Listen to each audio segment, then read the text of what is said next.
Chapter 6 of the Song Celestial or Bhagavad Gita.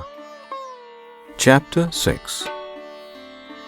Krishna said, Therefore, who doeth work rightful to do, not seeking gain from work, that man, O Prince, is sannyasi and yogi both in one. And he is neither who lights not the flame of sacrifice, nor setteth hand to task. Regard as true renouncer him that makes worship by work. For who renounceth not, works not as yogin. So is that well said. By works the votary doth rise to faith, and saintship is the ceasing from all works, because the perfect yogin acts, but acts unmoved by passions and unbound by deeds, setting result aside. Let each man raise the self by soul, not trample down his self. Since soul that is self's friend may grow self's foe. Soul is self's friend when self doth rule over self. But self turns enemy if soul's own self hates self as not itself. The sovereign soul of him who lives self-governed and at peace is centered in itself, taking alike pleasure and pain, heat, cold, glory and shame. He is the yogi.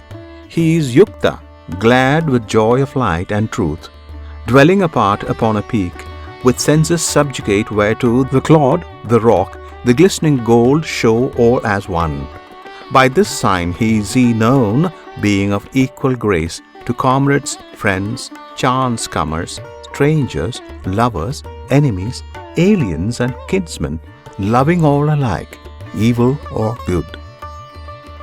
Sequestered should he sit, steadfastly meditating, solitary, his thoughts controlled, his passions laid away, quit of belongings, in a fair, still spot having his fixed abode, not too much raised, nor yet too low. Let him abide, his goods a cloth at deer skin and the kusa grass. There, setting hoard his mind upon the one, restraining heart and senses, silent, calm, let him accomplish yoga and achieve pureness of soul, holding immovable body and neck and head, his gaze absorbed upon his nose end, rapt from all around, tranquil in spirit, free of fear, intent upon his brahmacharya vow, devout musing on me, lost in the thought of me. That yogin, so devoted, so controlled, comes to the peace beyond. My peace, the peace of high nirvana. But for earthly needs, religion is not his who too much fasts or too much feasts, nor his who sleeps away an idle mind, nor his who wears to waste his strength in vigils.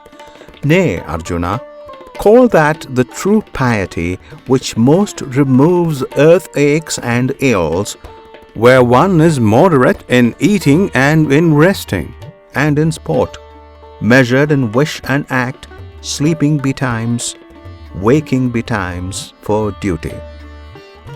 When the man, so living, centers on his soul the thought straightly restrained, untouched internally by stress of sense, then is he yukta. See, steadfast a lamp burns sheltered from the wind. Such is the likeness of the yogi's mind, shut from sense storms and burning bright to heaven. When mind broods placid, soothed with holy wont, when self contemplates self, and in itself hath comfort, when it knows the nameless joy beyond all scope of sense, revealed to soul only to soul, and knowing wavers not, true to the farther truth. When holding this, it deems no other treasure comparable, but harbored there, cannot be stirred or shook by any gravest grief. Call that state peace, that happy severance yoga. Call that man the perfect yogin. Steadfastly the will must toil thereto, till efforts end in ease, and thought has passed from thinking. shaking off all longings bred by dreams of fame and gain, shutting the doorways of the senses close with watchful ward. So, step by step, it comes to gift of peace assured and heart assuaged.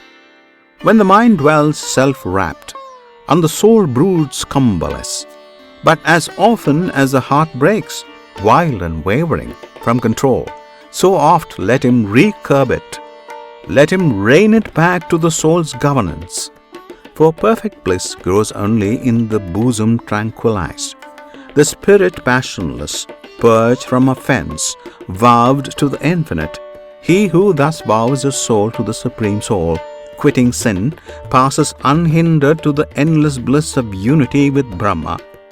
He so vowed, so blended, sees the life soul resident in all things living, and all living things in that life soul contained. And whoso thus discerneth me in all, and all in me, I never let him go, nor loseth he hold upon me. But dwell he where he may, whatever his life, in me he dwells and lives, because he knows and worships me, who dwell in all which lives, and cleaves to me in all. Arjuna, if a man sees everywhere, taught by his own similitude, one life, one essence in the evil and the good, hold him a yogi, yeah, well perfected. Arjuna said, Slayer of Madhu, yet again, this yoga, this peace, derived from equanimity, made known by thee, I see no fixity therein, no rest, because the heart of man is unfixed. Krishna, rash, tumultuous, willful and strong, it were all one, I think, to hold the wayward wind as tame man's heart. Krishna said, Hero long-armed, beyond denial, hard man's heart is to restrain, and wavering, yet may it grow restrained by habit. Prince, by want of self-command, this yoga, I say, cometh not lightly to the ungoverned ones, but he who will be master of himself shall win it, if he stoutly strive thereto.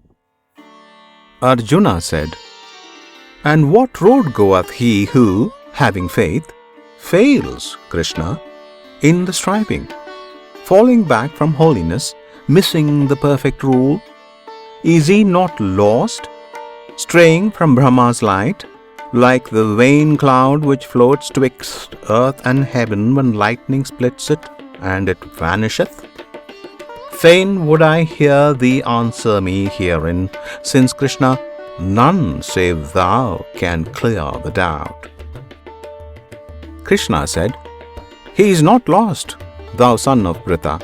No, nor earth nor heaven is forfeit even for him, because no heart that holds one right desire treadeth the road of loss.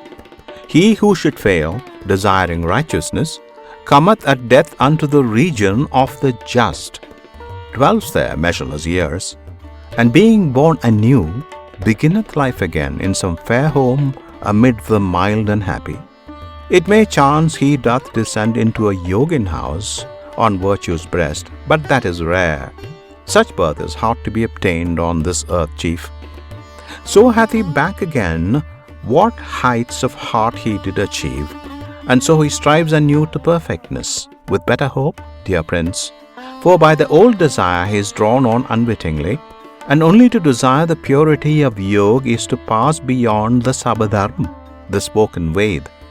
But being yogi, striving strong and long, purged from transgressions, perfected by births following on births, he plants his feet at last upon the farther path. Such as one ranks above ascetics, higher than the wise, beyond achievers of vast deeds. Be thou yogi, Arjuna, and of such believe. Truest and best is he who worships me with inmost soul, stayed on my mystery. Here endeth Chapter 6 of the Bhagavad Gita, entitled Atma-Samyama Yoga, or the Book of Religion by Self-Restraint. End of Chapter 6.